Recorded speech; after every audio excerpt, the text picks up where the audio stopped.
কেমন আছো তোমরা সবাই? আশা করি সবাই খুব ভালো আছো, আমিও খুব ভালো আছি। তো আজকে কিন্তু অনেক দিন পর বলতে পারো আমি ভিডিও পোস্ট করছি। আসলে আমরা চলে গিয়েছিলাম পুরী।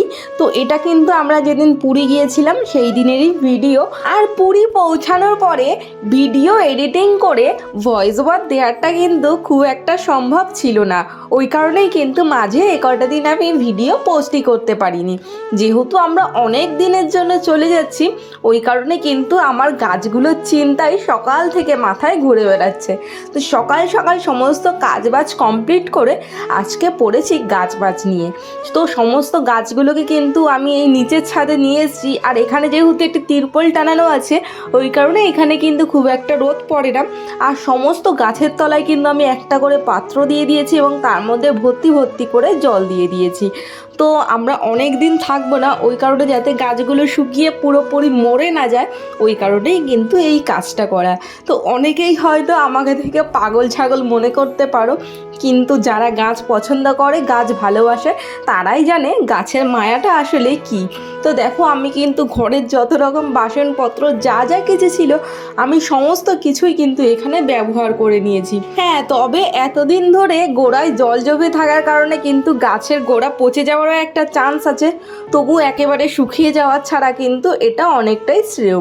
আর ছাদে চলে আসলাম। ছাদে যে সমস্ত বড় গাছগুলো টেনে নিচে নামানো সম্ভব ছিল না, সেই সমস্ত গাছের তলায় কিন্তু আমি আমার কাছে যে বড় বড় গামলা ছিল, তো সেই সমস্ত গামলাগুলোর মধ্যে আমি এক এক করে গাছগুলোকে বসিয়ে তার মধ্যে বেশি করে জল দিয়ে নিয়েছিলাম। যদিও গাছগুলো এই গামলার মধ্যে বসানোটা খুব একটা কিন্তু সহজ কাজ ছিল না। আর এখানে দেখো আমি একটা আইডিয়া কাজে লাগিয়েছি, সেটা হলো আমার ঘরে দুটো ফিল্টার ছিল। তো ফিল্টারের এই মাথার কলটাকে আমি কিন্তু একটু লুজ করে দিয়েছি, যার জন্য এক ফোঁটা করে কিন্তু গাছের গোড়ায় জল পড়ছে। আর এখানে আমি একটি স্টিলের ফিল্টার বসিয়ে নিয়েছি। এই ফিল্টারের কলটাকেও কিন্তু আমি এখান থেকে একটু লুজ করে নিয়েছি। আর যেহেতু টমেটো গাছটাতে সবে ছোট ছোট টমেটো ধরেছে, আমি চাইছিলাম না যে গাছটা যাতে মরে যাক। আসলে আমরা যখন আগের বছর বৃন্দাবন গেছিলাম, তো এসে কিন্তু আমার প্রচুর গাছ মরে গেছিলো। তো আমি চাইনি সেই গাছটা আবার হোক। তারপরে আমি এখানে ট্যাঙ্কি থেকে জল নিয়ে ড্রামটাকে ভর্তি করে নিয়ে আমি কিন্তু ওটার উপরে উল্টে দেব। তো যাই হোক, আমি এখন এখানে স্নান করে চলে এসেছি। আর সবাই দেখছি এখন নেল এক্সটেনশন করছে।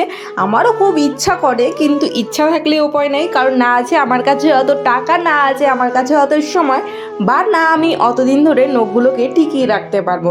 কারণ জামা কাপড় কাচা, বাসন মাজা এগুলো কিন্তু আমাকে রোজই করতে হয়। যার জন্য আমি কিন্তু মেলার থেকে মাত্র 20 টাকা দিয়ে নখগুলো কিনে নিয়েছিলাম। নখগুলো দেখে কিন্তু আমার বেশ ভালো লেগেছিল, কারণ নখগুলো কিন্তু শুধু সাদা ছিল না, নখগুলো কিন্তু বেশ ডিজাইন করা ছিল। তো যাই হোক, আমি কিন্তু এখানে আঠা দিয়ে দেখো এক এক করে নখগুলো লাগিয়ে নিয়েছি। তো এই যে দেখো আমার নখ লাগানো কমপ্লিট। নখগুলো কেমন লাগছে তোমরা কিন্তু একটু কমেন্টে জানিও। তো নখগুলো নিয়ে আমি কিন্তু একটু দেখছিলাম, মানে কেমনভাবে হাতটাকে রাখলে আমার হাতটাকে আরও বেশি সুন্দর মনে হবে। আমার সাথে সাথে কিন্তু আমার তোজবাবুও বেশ পোজ দিচ্ছিল ক্যামেরার সামনে। তবে চুলগুলো মাঝে মাঝেই মুখের সামনে চলে আসাতে নখগুলোর জন্য সরাতে কিন্তু আমার খুবই অসুবিধা হচ্ছিল। তো সবাই কমেন্টে জানিয়ে তো আমার 20 টাকার নেল এক্সটেনশন ঠিক কেমন হয়েছে।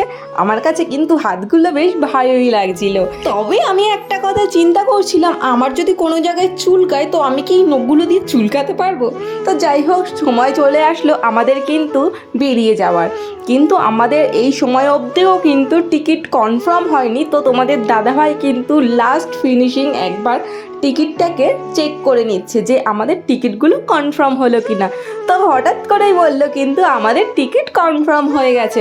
তো সেই কথাটা শুনে কিন্তু আমি খুব মজা পেলাম, কারণ বাচ্চা নিয়ে বুঝতেই পারছো টিকিট যদি কনফার্ম না হয় কতটা সমস্যায় আমরা পড়তে পারি। তো সবাই কিন্তু খুশির চোটে নেচে উঠলাম। তারপরে চিনিকে কিন্তু আমি এখানে রেডি করে নিচ্ছি। আমার কিন্তু খুব একটা শখ ছিল যে আমার মেয়ে হবে, আর আমার মেয়ের কিন্তু আমি এরকমভাবে চুল বেঁধে দেবো। তো সেই ইচ্ছাটা কিন্তু আমার খুব ভালোভাবেই পূরণ হয়ে গেছে। তো যাই হোক, রেডি শেডি হয়ে আমরা কিন্তু বাড়ি থেকে বেরিয়ে পড়েছি। আমরা বেরিয়ে পড়েছিলাম সন্ধ্যা 7টা নাগাদ। তো একবার চিন্তা করলাম আমাদের ট্রেন সেই রাত 11টার সময় এত তাড়াতাড়ি বেরিয়ে কি করব, কিন্তু আমার শ্বশুরমশাই বলল গিয়ে লাগলে স্টেশনে বসে থাকবো। তো যাই হোক, সবার প্রথমে এখানে আমরা চলে আসলাম মধ্যমগ্রাম স্টেশনে। কিন্তু এখানে এসে শুনলাম এক মহাবিপদ, আমরা কিন্তু আমাদের টিকিটগুলো আনতেই ভুলে গিয়েছি। তো তোমাদের দাদাভাই চলে গিয়েছিল আবার বাড়ি থেকে টিকিটগুলো নিয়ে আসতে। তোমাদের দাদাভাই যখন বাড়িতে গেল তখন আমরা মনে মনে ভাবছি ভাগ্যিস আমরা একটু আগেই বেরিয়েছিলাম, না হলে হয়তো আমরা টাইম মতো হাওড়া স্টেশনে পৌঁছাতেই পারতাম না। তো যাই হোক, মধ্যমগ্রাম থেকে আমাদের ট্রেন চলে এসেছিল, তারপরে আমরা ট্রেনে উঠে পড়লাম। প্রথমত সবাই এক জায়গায় বসার সিট পাইনি, তবে আমার শাশুড়ি মা আর আমাদের তোজচিদি আর আমরা চারজনে কিন্তু বসার সিট পেয়ে গেছিলাম। তারপরে দমদম পার করতে না করতেই দেখলাম পুরো ট্রেনই ধরতে গেলে ফাঁকা হয়ে গিয়েছে। তো ওই কারণে কিন্তু আমরা সবাই মিলে এক জায়গায় বসে পড়লাম। আর আমাদের তোজস্বিনী জানলায় বসে খুব মজা করছিল, কারণ ওদের খুব ইচ্ছা যে ওরা ট্রেনে উঠবে, কারণ ওরা কিন্তু ট্রেনে খুব একটা এর আগে ওঠেনি।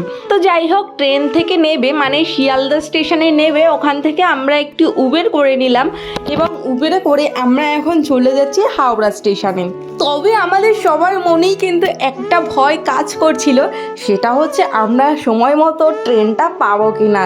তো দেখো, আগে বেরিয়েও কিন্তু আমাদের মনের মধ্যে এই ভয়টা রয়ে গেছে, যেহেতু আমাদের একটু আসতে লেট হয়ে গেছে। আর এদিকে কিন্তু রাস্তায় মোটামুটি খুব ভালোই জ্যাম হয়, ওটা নিয়েই একটু চাপের ছিল। তো যাই হোক, তারপরে চলে আসলাম হাওড়া স্টেশনে। তো এখানে এসে মোটামুটি টাইম মতোই পৌঁছে গেছিলাম।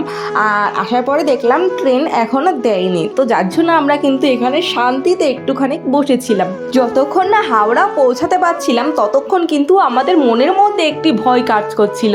তো যাই হোক, তারপরে এখান থেকে কিন্তু আমরা ট্রেনেও উঠে পড়েছি, মানে হাওড়া থেকে। তো যাই হোক, আমাদের ট্রেনটা কিন্তু এখানে ছেড়েও দিয়েছে। তবে আমাদের টিকিট অনুযায়ী সিট নাম্বার কিন্তু প্রথমত আমরা কেউ এক জায়গায় পাইনি, তো দুজন এক জায়গায় পেয়েছিলাম। তো আরও দুজনকে ম্যানেজ করে আমরা সিটগুলো কিন্তু এক জায়গায় করে নিয়েছি।